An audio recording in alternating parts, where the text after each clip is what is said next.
Assalamualaikum warahmatullahi wabarakatuh. Alhamdulillahi bini'matihi tatimmus salihat wa bifadlihi tanzilul barakat wa birahmatihi tughfarudz dzunubu wal khati'at. Allahumma salli ala sayyidina Muhammadin afdalis sadat wa ala alihi wa ashabihi ila yaumil mi'ad, amma ba'du. Hadirin jamaah Ibnu Sina rahimakumullah, melanjutkan kajian rutin kita. Siang ini kita akan membahas tentang sebuah tema yang update, yaitu hikmah di balik musibah.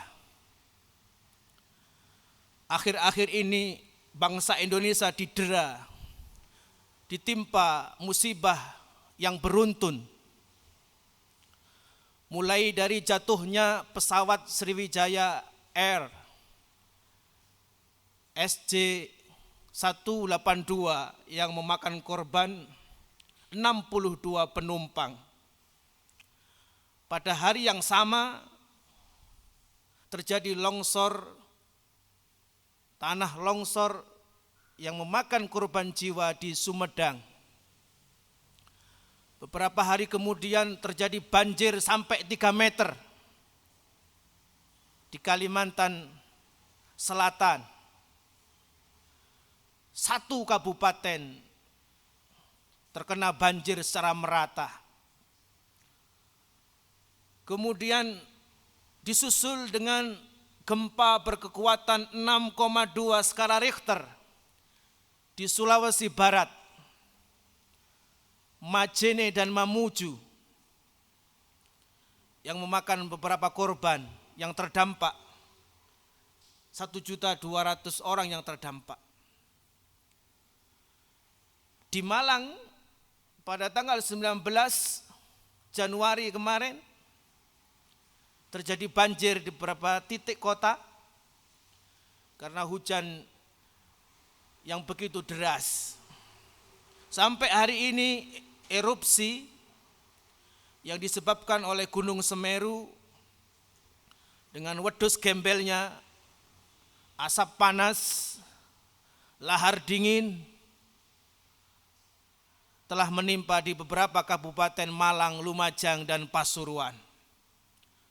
Ada 5 hikmah yang kami sampaikan dalam majelis yang mulia ini. Yang pertama, hikmah di balik musibah itu adalah mengajak dan membentuk karakter yang sabar. Alladzina idza asabathum musibatun qalu inna lillahi wa inna ilaihi raji'un. Orang-orang yang bersabar tatkala ditimpa musibah, mereka mengucapkan inna lillah, sesungguhnya kami adalah milik Allah. Sesungguhnya nyawa kami, raga dan jiwa kami serta harta yang kita miliki lillahi wa inna ilaihi, dan kami akan kembali kepada Allah. Jiwa yang sabar ini akan membentuk satu karakter yang kuat, karakter yang mandiri. Dan dengan musibah ini, karat keimanan kita diuji oleh Allah. Seberapa kadar karat keimanan kita? Apakah kita hanya 16 karat, kemudian kita marah-marah dan mengatakan Allah telah berbuat zalim kepadaku? Apakah kita 18 karat, 20 karat, ataukah kita 24 karat murni keimanan kita? Ridho dengan apa yang menimpa kepada kita. Ahasiban nasu ayyutsraku ayyakulu amanna wa hum la yuftanun. Apakah orang-orang yang beriman itu, sahabat Ansor dan Muhajirin itu, wahai Muhammad, mengira bahwa tatkala mereka sudah beriman kepadamu, beriman kepadaku, kemudian kami tidak mengujinya dengan musibah?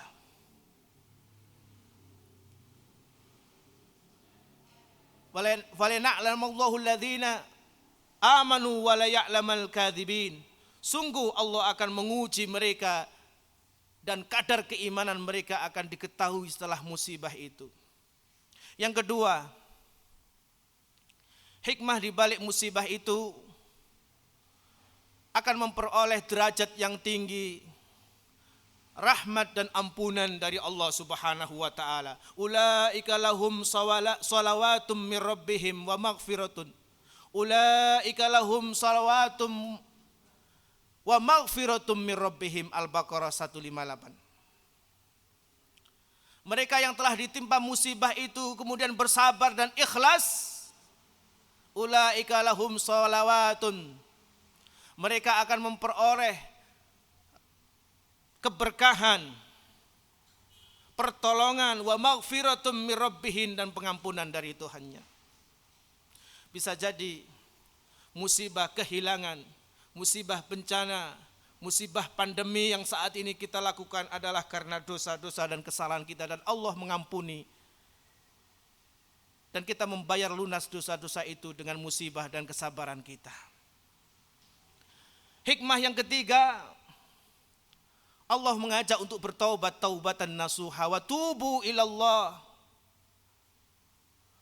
taubatan nasuha, dan bertaubatlah kepada Allah dengan taubat yang sesungguhnya.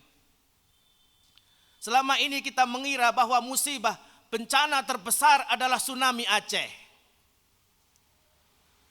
Selama ini kita mengira bahwa musibah atau bencana terbesar adalah gempa bumi 6-7 skala Richter, banjir bandang, gunung meletus. Tapi dalam Islam bukanlah itu semua musibah terbesar dalam kehidupan ini.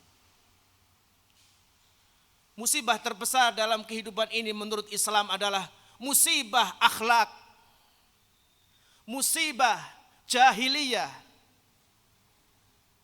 hilangnya akhlak manusia. Manungso ilang ka manungsanane. Wa kuntum ala syafa hufratim minan nari fa anqadakum minha. Kadzalika yubayyinu Allahu lakum ayatihi la'allakum tahtadun. Wa kuntum ala syafa hufratim minan nar, dan saat itu manusia berada di tepi jurang api neraka. Manungso ilang ka manungsanane, tidak mengerti halal dan haram, tidak memahami yang hak dan yang batil, yang disebut dengan musibah karakter, musibah akhlak. Tsunami Aceh telah kita pahami bersama. Tsunami Aceh dalam 4 tahun pemerintah sudah bisa membangun infrastruktur, pasar, tempat ibadah, jalan raya, pemukiman warga. Tsunami Aceh yang kita anggap besar itu telah selesai dalam 4 tahun pembangunannya. Gempa bumi Mataram 2 tahun telah selesai pembangunannya. Pandemi hingga saat ini 1 tahun sudah ditemukan vaksinnya. Tapi bagaimana dengan musibah karakter? Berapa lama waktu yang dibutuhkan untuk memperbaiki musibah karakter ini? Dari musibah karakter itu muncullah korupsi yang bertahun-tahun yang mengorbankan rakyat jelata. Dari musibah karakter itu terjadilah penyakit yang disebut penyakit kelamin, AIDS, sipilis, LGBT. Dari musibah karakter itu muncullah peredaran narkoba yang merusak otak, saraf manusia, khususnya generasi muda. Berapa lama untuk memperbaiki musibah karakter ini? Rasulullah membutuhkan waktu 13 tahun di Mekah dan 10 tahun di Madinah. Kemudian Allah menyempurnakan agamanya. Al-yauma akmaltu lakum dinakum wa atmamtu alaikum ni'mati wa raditu lakumul Islam madina. Butuh 23 tahun untuk memperbaiki bencana karakter yang ada di dunia ini. Ma'asyiral hadirin, jamaah Ibnu Sina rahimakumullah. Hikmah yang keempat, Allah Subhanahu wa ta'ala menjanjikan mati syahid. Syahid ada 3. Syahid dunia dan akhirat, yaitu orang yang berperang, orang yang berjuang karena Allah, terbunuh di medan perang. Man qatala fi sabilillahi fahuwa syahid, wa man qutila fi sabilillahi fahuwa syahid. Wa man mata fit ta'uni fahuwa syahid, wa man mata fil batni fahuwa syahid. Dalam riwayat Ibnu Majah, Rasulullah mengatakan, barang siapa berperang di jalan Allah, maka dia mati syahid. Terbunuh di jalan Allah, maka dia mati syahid. Syahid dunia dan akhirat. Adapun syahid akhirat ada 10 macam. Yang terkena pandemi saat ini adalah syahid akhirat. Yang tenggelam dalam banjir, yang mati dalam kebakaran, yang mati saat melahirkan, meninggal saat menuntut ilmu, meninggal karena paru-paru, meninggal karena sakit perut, meninggal karena dirantau negara yang jauh, jauh dari kampung halaman. 10 macam itu, walaupun tidak berperang, walaupun tidak berjuang di jalan Allah, mati syahid akhirat. Asalkan dalam hatinya terdapat la ilaha illallah Muhammadur Rasulullah. Masyarul hadirin rahimakumullah. Oleh karena itu, ada beberapa sikap manusia dalam memperoleh musibah. Kata Nabi, ada 4 golongan umatku. Ada 4 golongan umatku dalam menyikapi musibah yang mereka rasakan. Musibah yang mereka diuji atas itu semua. Yang pertama, kelompok manusia dari umatku yang marah-marah atas musibah yang dia rasakan. Diuji karena rumah tangganya, diuji karena karirnya, diuji hartanya, diuji kehidupan pribadi dan sosialnya. Kemudian dia marah-marah, menggugat Allah, Tuhan yang tidak adil, Tuhan yang menzalimi, tanpa introspeksi atas kesalahan yang dia lakukan. Orang yang musibah terkena dengan sikap yang seperti ini tidak akan memperoleh derajat dan pengampunan dari Allah Subhanahu wa ta'ala. Kelompok kedua adalah kelompok yang mau bersabar menerima musibah itu sebagai cobaannya. Sakit yang dia rasakan, namun lisannya berkata istighfar, astaghfirullahaladzim. Hartanya diambil oleh Allah, dia beristighfar, astaghfirullahaladzim. Berharap pahala kepada Allah.